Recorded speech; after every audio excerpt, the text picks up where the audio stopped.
శివేతి శివేతి శివేతి వా భవ భవేతి భవేతి భవేతి వా హర హరేతి హరేతి హరేతి వా భజ నమః శివమేవ నిరంతరం.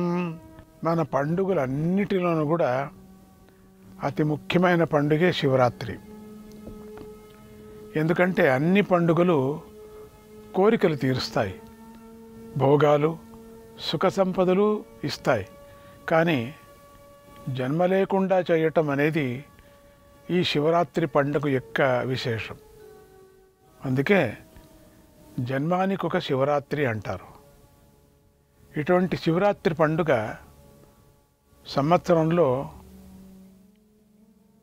12 సార్లు వస్తుంది. అంటే నెలకొకటి చొప్పున వస్తుంది. ఈ శివరాత్రులను మాస శివరాత్రులు అంటారు. వీటిల్లో ముఖ్యమైనది ఒకే ఒక్క శివరాత్రి. అదే మాఘమాసంలో వచ్చే శివరాత్రి. ఈ మాసంలో బహుళ చతుర్దశి నాడు వచ్చే శివరాత్రి అంటే పరమేశ్వరుడికి చాలా ఇష్టం. ఈ రోజునే స్వామి అర్ధరాత్రి పూట లింగాకారంలో ఆవిర్భవించాడు. కనుక ఈ శివుడు పుట్టినరోజు నాడు భక్తులు పరిపూర్ణ భక్తి విశ్వాసాలు కలిగి ఉండాలి. అప్పుడు బోళాశంకరుడు భక్తులకు భుక్తిని ప్రసాదిస్తాడు, ముక్తిని ప్రసాదిస్తాడు. కనుక ఈ రోజున ఆరోగ్యం కలవారు తప్పనిసరిగా నియమాలు పాటిస్తూ నిష్టగా శివరాత్రి వ్రతాన్ని ఆచరించాలి. తెల్లవారుజామునే లేచి స్నానం మొదలైన నిత్యకర్మలను పూర్తి చేసుకోవాలి. ఇంద్రియ నిగ్రహం కలిగి రోజంతా ఉపవాసం ఉండాలి. ఎవరితోనూ మాట్లాడకుండా మౌనవ్రతం పాటించాలి. తర్వాత మళ్ళీ రాత్రిపూట స్నానం చేసి శివాలయానికి వెళ్ళి శివుడికి అభిషేకం చేయించుకోవాలి. వీలు లేకపోతే ఇంట్లోనే శివుడికి అభిషేకం చేయాలి. తర్వాత బిల్వపత్రాలతో శివుణ్ణి పూజించాలి. అనంతరం శివపురాణ గాథలను వినాలి, శివనామ సంకీర్తన చేయాలి. ఇలా శివుడికి సంబంధించిన సత్సంగంతో రాత్రి సమయం అంతా జాగరణ చేయాలి. మరునాడు ఉదయాన్నే స్నానం చేసి పవిత్రంగా శివుణ్ణి పూజించాలి. తర్వాత శక్తి మేరకు దాన ధర్మాలు చేయాలి, అన్నదానం చేయాలి. ఇది శివరాత్రి వ్రత విధానం. దీనిని భక్తి శ్రద్ధలతో ఆచరించిన వాడికి శివానుగ్రహం కలుగుతుంది. ఈ వ్రతాన్ని శివరాత్రి నాడు ఒక్కసారి అయినా ఆచరించాలి. అలా ఆచరించిన వాడికి 1000 జన్మాల్లో చేసిన పాపాలన్నీ నశిస్తాయి. ఈ రోజున ఉపవాసం ఉండటం అంటే మనస్సంతా శివుడి పక్షంలో ఉంచటం అని అర్థం. కనుక మనస్సును శివుడి మీద నిలపాలి. జాగరణం అంటే క్షణక్షణము శివుణ్ణి చింతిస్తూ సద్భావాన్ని కలిగి ఉండటం అని అర్థం. కనుక ఈ పవిత్ర సమయాన్ని శివుడి కోసమే వినియోగించాలి. ఈ శివరాత్రి మంగళకరమైన రాత్రి, వరాలను కురిపించే రాత్రి. కనుక ఈ రోజున తప్పనిసరిగా ఇంద్రియాలను నియంత్రించుకోవాలి. లౌకిక వాంఛలు తీర్చుకోకూడదు, అది పాపం. పూర్తిగా మనస్సులో శివుణ్ణే నిలుపుకోవాలి. శివుడి కోసమే పని చేయాలి. అసలు ఈ నియమాలన్నీ ఎందుకు అంటే, నియమాలు పాటించటం వల్ల ఇంద్రియాలకు వశులం కాకుండా ఉంటాం. ఇంద్రియాలు మనల్ని నడిపిస్తే మాత్రం మనం పతనమైపోతాం. అలా కాకుండా శివానుగ్రహంతో నియమాలు పాటించి మనమే ఇంద్రియాలను నడిపిస్తే పతనం కాకుండా ఉంటాం, ఉన్నత స్థితికి చేరుతాం. నియమాలు పాటించకపోతే మాత్రం పెద్ద అనర్థం జరుగుతుంది. వెనుకటి జన్మల నుంచి ఈ జన్మ వరకు మనలోకి ప్రవేశించిన కామక్రోధాలను అనే గజ దొంగలు మన ఈశ్వర సంపదను దోచుకోవటానికి ప్రయత్నిస్తారు. ఈశ్వర సంపద అంటే భక్తి విశ్వాసాలు, సుఖశాంతులు, పవిత్రత. అందువల్ల శివుడి కృపతో లోపల ఆత్మజ్యోతిని వెలిగించుకోవటానికి ప్రయత్నించాలి. ఆ తర్వాత సంగతి శివుడు చూసుకుంటాడు. దాన్ని బాగా ప్రకాశింపజేసి అజ్ఞానం అనేటువంటి చీకటి తొలగిస్తాడు. దొంగలను అణచివేసి ఈశ్వర సంపదను కాపాడుతాడు. ఇలా పరమేశ్వరుడు భక్తులకు మహోపకారం చేస్తూ ఉంటాడు. ఈ శివరాత్రి నాడు ప్రధానమైన శివనామాల మూలకంగా తత్వార్థాన్ని గ్రహించి మననం చేద్దాం. స్వామి గజచర్మాంబరధారి కదా, ఆయన గజచర్మాన్ని ఎందుకు ఒంటికి చుట్టుకున్నాడు అంటే గజాసురుడి కోరిక మేరకు చుట్టుకున్నాడు. దీని మూలంగా నన్ను ఆశ్రయించిన వారికి శాశ్వత సిద్ధి కలిగిస్తాను అని తెలిపాడు. ఇక స్వామి దేవాది దేవుడై ఉండి భిక్షమెత్తుకోవటంలోని ఉద్దేశం ఏమిటి అంటే నాకు కావలసింది మీ ఆహార పదార్థాలు సమర్పించడం కాదు, మీ భక్తిని సమర్పించండి, అందుకు ప్రతిఫలంగా మీకు ముక్తిని ప్రసాదిస్తాను అని భిక్షాపాత్ర పట్టుకోవటం ద్వారా తెలిపాడు. స్వామికి శ్మశానవాసి అని పేరు.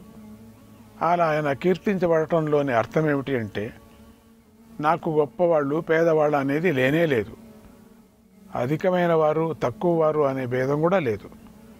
ప్రతివారు నా వద్దకే వస్తారు, నేనే అందరికీ గమ్యునుడిని, కనుక నన్ను గుర్తించి నన్ను పట్టుకోండి అని ఆ నామం ద్వారా బోధిస్తున్నాడు. ఇక స్వామికి పార్వతీపతి అని పేరు. ఆయన అలా స్మరించబడటానికి ఇలా ఒక అర్థం ఉంది. పార్వతీదేవి ప్రకృతిలోని సౌందర్యాన్ని తీసుకొని రూపాన్ని ధరించింది. ఆ పార్వతికి శివుడు మొదటనే వశుడు కాలేదు. ఆమె యొక్క అందచందాలు సేవలు కూడా పరమేశ్వరుని మెప్పించలేకపోయాయి. దీన్ని పార్వతీమాత గ్రహించింది. ఆయన తపస్సుకే లొంగిపోతాడు, అందచందాలకు లొంగడు కదా అని తెలుసుకుంది. కేవలం ఆకులను మాత్రమే తింటూ అతి ఘోరమైన తపస్సు చేసి అపర్ణ అయింది. అప్పుడు ఆ తపస్సుకు శివుడు కరిగి తన అర్ధశరీరాన్ని పార్వతికి ఇచ్చాడు. అర్ధనారీశ్వరుడై ప్రసిద్ధికెక్కాడు. ఇక భస్మాంగుడు అనే తన నామంలోని రహస్యాన్ని ఇలా సూచించాడు. భస్మం అంటే విభూతి, విభూతి అంటే ఐశ్వర్యం. నేను మీకందరికీ ఐశ్వర్యాన్ని ప్రసాదిస్తాను అని చాటాడు. ఇలా స్వామి యొక్క ప్రతినామానికి అర్థం ఉంది. అందులో ఆయన రహస్యంగా బోధించిన తత్వార్థం దాగి ఉంది. అటువంటి శివుడు లోకరక్షణ కోసం నిలిస్తే ఆయన కుటుంబం కూడా ఆయననే అనుసరిస్తూ నిలిచింది. అంటే ఆయన భార్య అయినటువంటి పార్వతీదేవి భక్తులకు శక్తి ప్రసాదిస్తూ ఉంది. రెండవ భార్య అయినటువంటి గంగాదేవి భక్తులను పవిత్రులను చేస్తూ ఉంటుంది. ఇక ఆయన పుత్రుడైన గజముఖుడు విఘ్నాలను హరిస్తూ ఉన్నాడు. ఆయన రెండవ పుత్రుడైనటువంటి షణ్ముఖుడు జ్ఞానాన్ని ప్రసాదిస్తూ ఉన్నాడు. ఆయన వాహనమైనటువంటి నందీశ్వరుడు భగవంతుడి యందు ఎలాంటి భక్తిని కలిగి ఉండాలో తెలుపుతూ ఉన్నాడు. ఇలా ఆ విశ్వనాథుడు తన కుటుంబంతో సహా విశ్వానికి మేలు చేస్తూ ఉంటాడు. ఆయనకు సంబంధించిన ఈ శివరాత్రిని వినియోగించుకోండి. ఈ రోజున ఏ కొద్దిగా అయినా మంచి పని చేయండి, కొద్దిగా అయినా శివ పూజ చేయండి, చెముడు నీటితో అయినా శివుడికి అభిషేకం చేయండి. ఏకబిల్వం శివార్పణం అంటూ ఒక బిల్వపత్రాన్ని అయినా శివుడి మీద ఉంచండి. శివనామాన్ని కీర్తించండి. శివుడి యొక్క దృష్టి మీ మీద ప్రసరించి మీ జన్మ ధన్యమవుతుంది, మీ కోరికలు తీరుతాయి. సత్ అంటే ఎలాంటి ఆధారము లేకుండా తనంతట తానుగా ఉన్నది అని అర్థం. చిత్ అంటే అలా తానుగా గలది ఎందుకు ఉంది అనే విషయాన్ని బోధిస్తుంది. ఇలాంటి ఉత్తమమైన సచ్చిదానంద స్థితిని ఈ శివరాత్రి పండుగ అనుగ్రహిస్తుంది. ఆ శివానుగ్రహం మీపై ప్రసరించుగాక అని ఆశీర్వదిస్తూ ఓం నమః శివాయ చెప్పండి. ఓం నమః శివాయ.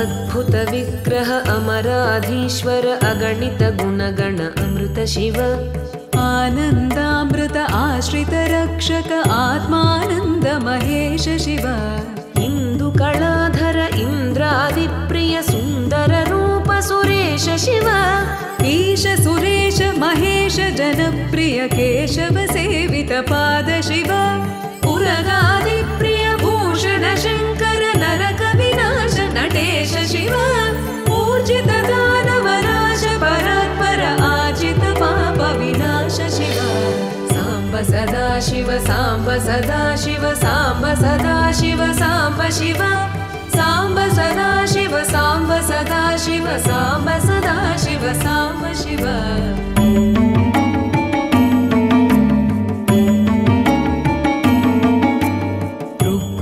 श्रुतिमौळि विभूषण रविचन्द्राग्नि त्रिनेत्र शिव रूपमनादि प्रपञ्च विलक्षण ताप निवारण तत्त्व शिव लिङ्गस्वरूप सर्वबुध प्रिय मङ्गलमूर्ति महेश शिव नूताधीश्वर रूप प्रिय शिव वेदान्त प्रिय वेद्य शिव एकानेक स्वरूप विश्वेश्वर योगि हृदि प्रिय वास शिव ऐश्वर्य श्रिय चिन्मय चिद्घन अच्युतानन्त महेश शिव साम्ब सदा शिव साम्ब सदा शिव साम्ब सदा शिव साम्ब शिव साम्ब सदा शिव साम्ब सदा शिव साम्ब सदा शिव साम्ब शिव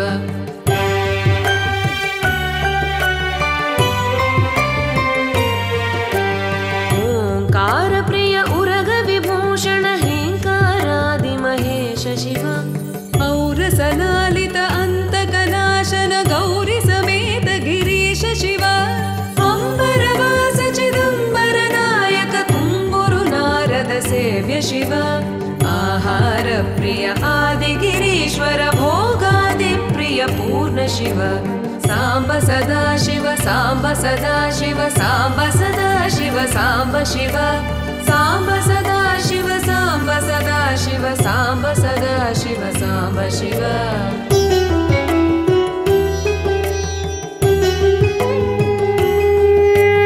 कमलाक्षार्चित कैलास प्रिय करुणासागर कान्ति शिव खड्गशूल मृगढक्काद्यायुध विक्रम रूप विश्वेश शिव गङ्गागिरिसुत वल्लभ गुणहित शङ्कर सर्वजनेश शिव घातक भञ्जन पातक नाशन गौरी समेत गिरीश शिव अंगाश्रित श्रुति मौळि विभूषण वेद स्वरूप विश्वेश शिव साम्ब सदा शिव साम्ब सदा शिव साम्ब सदा शिव साम्ब शिव साम्ब सदा शिव साम्ब सदा शिव साम्ब सदा शिव साम्ब शिव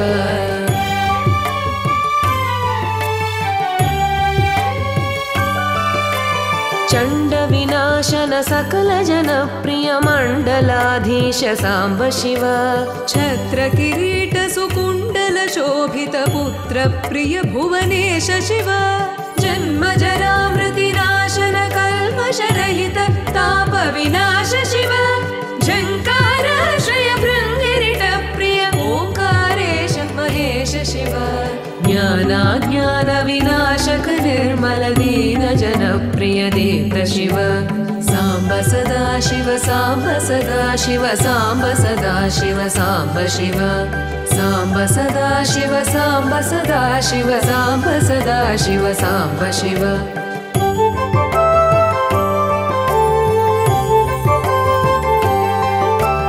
टङ्काद्यायुध धारण सत्वर ह्रीङ्कारादि सुरेश शिव स्वरूपा सहकारोत्तम वागीश महेश्वर वरदेश शिव दम्भ विनाशन किण्डिमभूषण अम्बरवास चिदीश शिव डं डं डमरुक धरणी निश्चल ढुण्ढि विनायक सेव्य शिव नलिन विलोचन नटन मनोहर अळिकुलभूषण अमृत शिव साम्ब सदा शिव साम्ब सदा शिव साम्ब सदा शिव साम्ब शिव साम्ब सदा शिव साम्ब सदा शिव साम्ब सदा शिव साम्ब शिव